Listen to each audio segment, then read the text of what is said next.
ओम गणेशाय नमः। ओम नमः शिवाय। मैं निखिल ज्योतिष आचार्य आप सभी का मेरे चैनल पर पुनः स्वागत करता हूं। आशा करता हूं कि आप सभी स्वस्थ होंगे। महादेव की कृपा आप सभी पर सदैव बनी रहे। कि वीडियो मकर यानी कि कैप्रिकॉर्न के लिए अत्यंत विशेष है, क्योंकि वीडियो है मंगल महाराज की राशि परिवर्तन के बारे में। मंगल यानी कि मार्स 20 अक्टूबर 2024 को राशि बदल रहे हैं और आपके छठे भाव को छोड़कर आपके सप्तम भाव में प्रवेश कर जाएंगे। मंगल अत्यंत महत्वपूर्ण ग्रह है। वैसे तो मंगल का जो गोचर है वो कर्क में लंबे समय तक रहेगा, यानी कि आपके सप्तम भाव में 21 जनवरी तक यहीं पर रहेंगे, फिर गिरकर वापस आ जाएंगे, पतित हो जाएंगे। इतना टाइम यहाँ पर मंगल इसलिए व्यतीत कर रहे हैं क्योंकि मंगल वक्री हो जाएंगे। 7 दिसंबर 2024 को मंगल वक्री हो जाएंगे और उसके बाद का जो उनका प्रभाव है वो थोड़ा सा बदल जाएगा। मेरा पूरा प्रयास रहेगा कि जब मंगल वक्री हो तो एक वीडियो अवश्य बनाऊं, लेकिन इस राशिफल को आप केवल 20 अक्टूबर से 7 दिसंबर तक का ही कंसीडर कीजिएगा। मंगल एक अत्यंत महत्वपूर्ण ग्रह है। बल, पराक्रम, शौर्य, प्रतिभा, skills, confidence, self belief, logical reasoning, real estate, property, automobile, भाई बहन, कितनी चीज़ों का कारकत्व मंगल खुद अपने पास लेकर चलते हैं। हर व्यक्ति के लिए 2 भावों के स्वामी होते हैं। आपके लिए चौथे घर के स्वामी हैं और 11वें भाव के स्वामी हैं। इसके साथ ही उनकी 3 दृष्टियां भी होती हैं। जैसे मंगल महाराज की एक दृष्टि पड़ेगी आपके 10वें घर पर, 7वीं दृष्टि लग्न पर और 8वीं दृष्टि धनस्थान पर। तो अपने आप ही इतनी चीज़ों को प्रभावित करते हैं। इसके साथ ही मंगल यहाँ पर नीच के हो रहे हैं तो कुछ प्रभाव अलग होगा। मैं कतई नहीं कहता कि नीच का ग्रह बुरा होता है, लेकिन कुछ चीज़ें उसकी अच्छी भी होती हैं तो कुछ चीज़ें कॉम्प्लिकेटेड करने वाली भी होती हैं।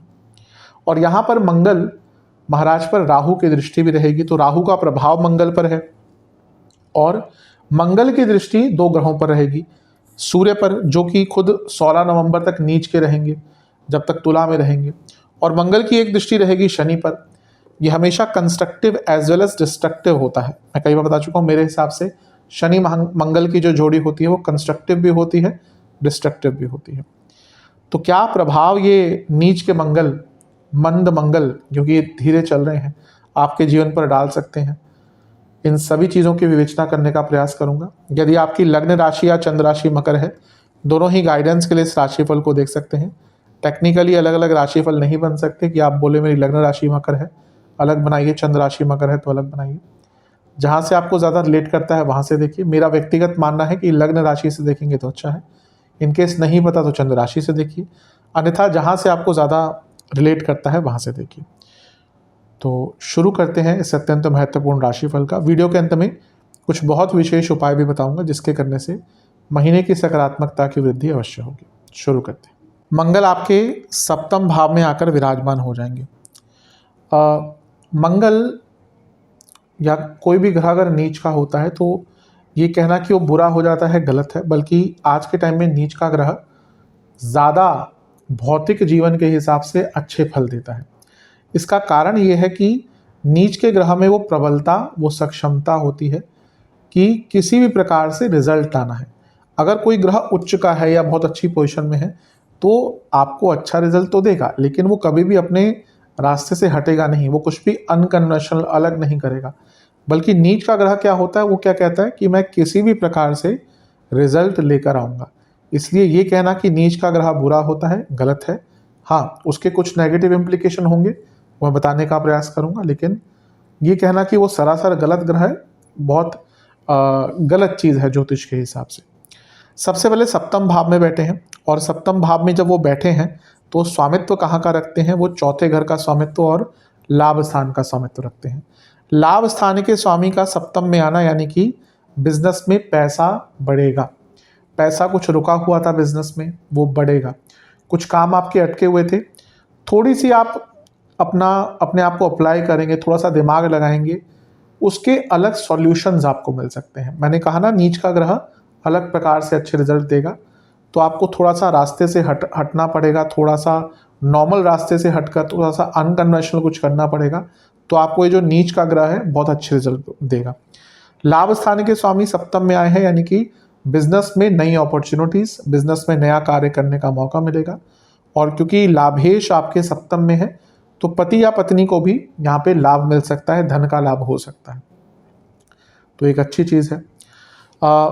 मंगल चौथे घर के स्वामी हैं, मंगल प्रॉपर्टी के कारक हैं और चौथे भाव से चौथे में बैठे हैं, तो ये प्रॉपर्टी खरीदने का बहुत अच्छा योग बना देता है। अगर आप में से कोई प्रॉपर्टी लेना चाहता था तो अवश्य इस टाइम में प्रॉपर्टी ले सकते हैं।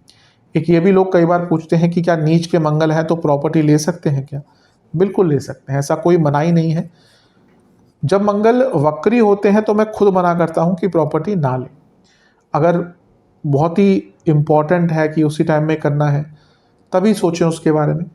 हाँ, फिर उसके बाद कुछ मुहूर्त के अनुसार कुछ रेमेडीज आदि करते हैं। कंस्ट्रक्शन भी जब मंगल वक्री है तो थोड़ी अवॉइड करनी चाहिए, उससे पहले अगर कर रहे हैं तो कंटिन्यू कर सकते हैं। लेकिन अगर नीच के मंगल है तो प्रॉपर्टी लेने में कोई प्रॉब्लम नहीं है।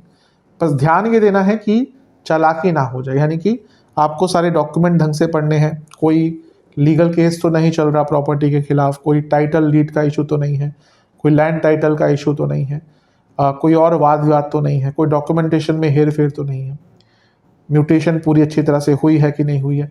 तो ये सारी चीज़ों पर आपको ध्यान देना पड़ेगा। अदरवाइज अगर आप प्रॉपर्टी लेना चाहते हैं तो अच्छा टाइम है और वाहन खरीदने के लिए भी अच्छा टाइम है। चौथे घर के स्वामी सप्तम में है। अगर आप अपने फैमिली के साथ मिलकर कोई बिजनेस करना चाहते हैं तो बिल्कुल अच्छा है, ये टाइम है उसको स्टार्ट करने का। लेकिन यहाँ पे अगर आप ऑलरेडी फैमिली बिजनेस में इन्वॉल्व हैं तो थोड़े लड़ाई झगड़े आपके अपने फैमिली के साथ बिजनेस मैटर्स पे हो सकते हैं, तो इस चीज़ का ध्यान दीजिएगा।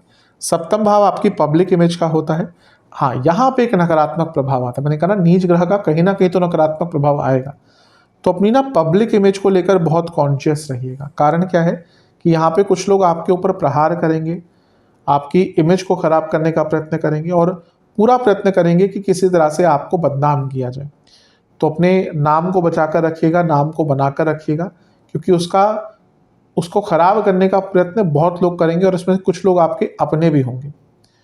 तो थोड़ा सा अपने नाम को लेकर बच के रहिएगा। 10वें से 10वें में मंगल है और यहाँ पर लाभ योग बना रहे हैं क्योंकि लाभेश है, सप्तम में है और लग्न को देख रहे हैं, और राजयोग भी बना रहे हैं क्योंकि केंद्र के स्वामी केंद्र में।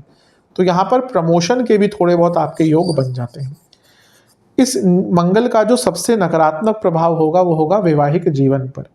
कारण क्या है कि सप्तम भाव होता है मैरिड लाइफ का, मंगल का यहाँ पे आना यानी कि मंगल दोष, और नीच के मंगल यानी कि वो जो मंगल की उग्रता है वो और बढ़ेगी। और वो उग्रता कहाँ पे आ रही है? मैरिड लाइफ के स्थान पर। तो मैरिड लाइफ में यहाँ पे बहुत प्रॉब्लम्स आपको झेलने को मिल सकती हैं। तो मैरिड लाइफ पर इसका बुरा प्रभाव होगा, लड़ाई झगड़े भी होंगे, पैसों को लेकर बहुत बातचीत, बहुत झगड़े हो सकते हैं, और इन लॉज के कारण भी बहुत झगड़े हो सकते हैं। तो थोड़ा सा बच के रहेंगे तो अच्छा है। मंगल की राहु का प्रभाव भी मंगल पर है, तो ये भी बिजनेस की तरफ अच्छाई का इशारा है, क्योंकि सप्तम से भाग्य में बैठकर राहु देख रहे हैं तो बिजनेस एक्सपेंड करने का मौका मिलेगा।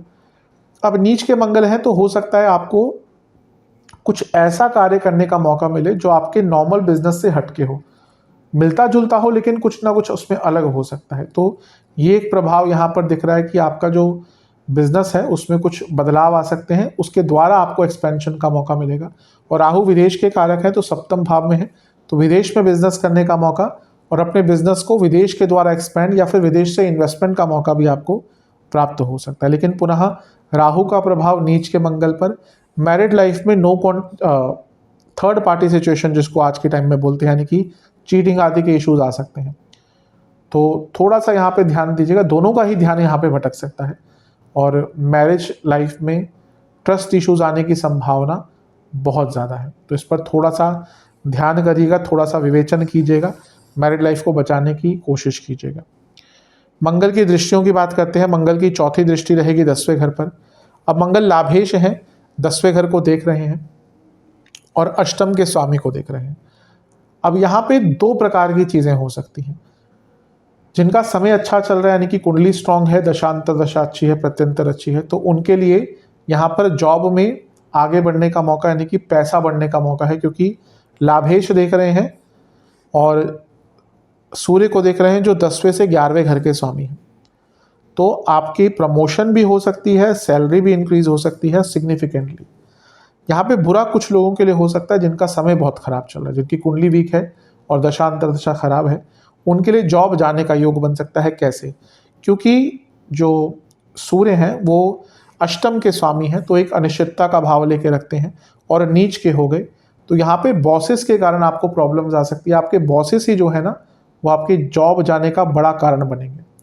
तो अगर बॉसेस से संबंध खराब हैं, कंपनी के हालात खराब हैं, मैनेजमेंट में प्रॉब्लम्स चल रही हैं, तो अपनी जॉब को थोड़ा सा बचा के रखिएगा, क्योंकि इसका बुरा प्रभाव हो सकता है। लेकिन अन्यथा अधिकतम लोगों को यहाँ पे कुछ ना कुछ लाभ भी प्राप्त हो सकता है। मंगल नीच के हैं, चौथे घर, चौथी दृष्टि से 10वें घर को देख रहे हैं। आपका काम तो बहुत अच्छा रहेगा, स्किलफुल रहेगा, लेकिन गुस्सा रहेगा, क्योंकि मंगल अग्नि तत्व है और सूर्य अग्नि तत्व है। अब इन दोनों का मिलन हो रहा है, दोनों ही नीच के हैं और राहु का प्रभाव भी है।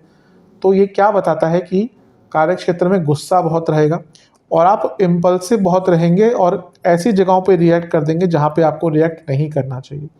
तो इसका भी थोड़ा बुरा प्रभाव पड़ सकता है। मंगल की जो 7वीं दृष्टि है वो लग्न भाव पर है। ये अच्छा है। क्यों? क्योंकि एक तो लग्न में जो राशि है वो उनकी उच्च की राशि है। जब भी कोई ग्रह अपनी उच्च की राशि से, अपनी राशि से, अपनी मूल त्रिकोण स्व राशि से कुछ भी संबंध बनाता है तो उस भाव को स्ट्रांग करता है। तो लग्न भाव आपका स्ट्रांग हुआ और वो लाभेश है, तो जैसा मैंने कहा पैसा आने की उम्मीद तो बहुत बढ़ जाती है, अचानक से धन लाभ होगा। चौथे घर के स्वामी और प्रॉपर्टी के कारक मंगल लग्न भाव को देख रहे हैं, ये प्रॉपर्टी खरीदने के योग भी आपके लिए बना देता है, तो बहुत अच्छा है। यहाँ से एक प्रोटेक्शन मिलेगी। उच्च की राशि को एक ग्रह देखता है ना, तो प्रोटेक्शन मिलती है।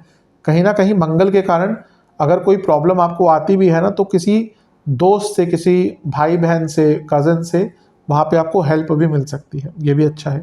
लेकिन मंगल नीच के हैं, मंगल सूर्य को देख रहे हैं जो अष्टम भाव का स्वामी है, तो अष्टम एक्टिवेट हो गया। और मंगल चौथे घर के स्वामी है और नीच के होके लग्न को देख रहे हैं।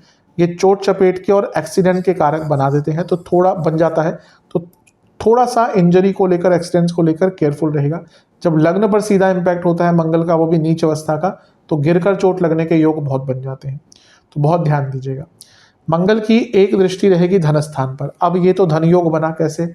लाभ स्थान के स्वामी धन स्थान को देख रहे हैं। मैं हमेशा बताता हूँ कि ये एक उच्च कोटि का धन योग बनता है, तो बिजनेस में पैसा बढ़ेगा, नॉर्मली पैसा बढ़ेगा, पति पत्नी का पैसा बढ़ेगा, क्योंकि सप्तम भाव का योगदान हो गया, तो धन तो बढ़ेगा। बस ध्यान क्या देना है कि ये कंस्ट्रक्टिव डिस्ट्रक्टिव होता है। इन्वेस्टमेंट के मौके मिलेंगे, पैसे को मल्टीप्लाई करने का मौका मिलेगा, लेकिन वाणी पर कंट्रोल ना रखने के कारण, क्योंकि वाणी का स्थान होता है, घर में बहुत लड़ाई झगड़े होंगे और इसका एक बुरा प्रभाव आपके व्यक्तिगत जीवन पर, और ये क्योंकि अर्थ त्रिकोण है, प्रोफेशनल लाइफ पर भी पड़ सकता है।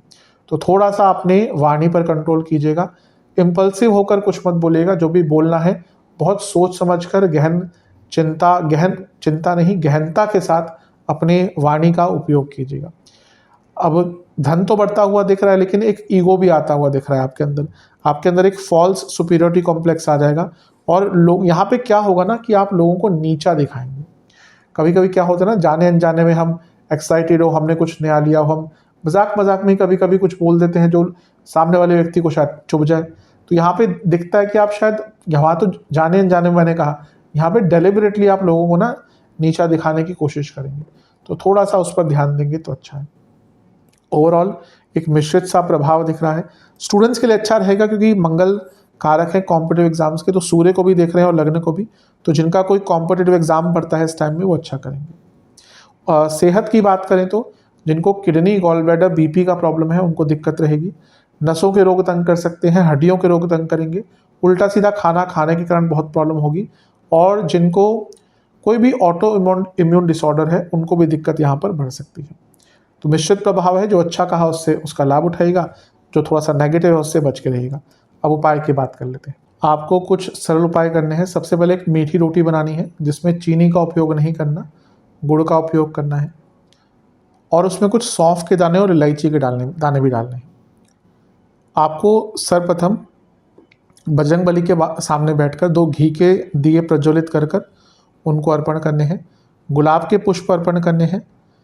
बजरंग बाण का एक बार पाठ करना है, और मंगल देवता का एक मंत्र है ओम भूमि पुत्राय नमः, उसका 108 बार जाप करना है, और फिर उस रोटी का भोग लगाना है बजरंग बली को। मंगल की उग्रता कभी कभी बहुत बढ़ जाती है जब वो नीच के होते हैं, तो वहाँ पर दुर्गा चालीसा का पाठ करना चाहिए ताकि मंगल महाराज की जो उग्रता है वो थोड़ी सी नियंत्रित रहे। तो 2 बार दुर्गा चालीसा का पाठ कीजिएगा और शिवलिंग का गंगा जल से अभिषेक कर कर, पुष्प माला अर्पण कर कर, चंदन से विलेपन कर कर ओम नीलकंठाय नमः मंत्र का जाप कीजिएगा। ये उपाय करेंगे अवश्य मंगल महाराज की जो उग्रता है वो थोड़ी सी नियंत्रित रहेगी और अच्छा प्रभाव बढ़ेगा। आशा करता हूँ कि वीडियो आपके काम आएगी। चैनल पे अगर आप नए हैं सब्सक्राइब कर लीजिए, वीडियो को लाइक कर लीजिए। मिलता हूँ अगली वीडियो में, तब तक के लिए ओम नमः शिवाय।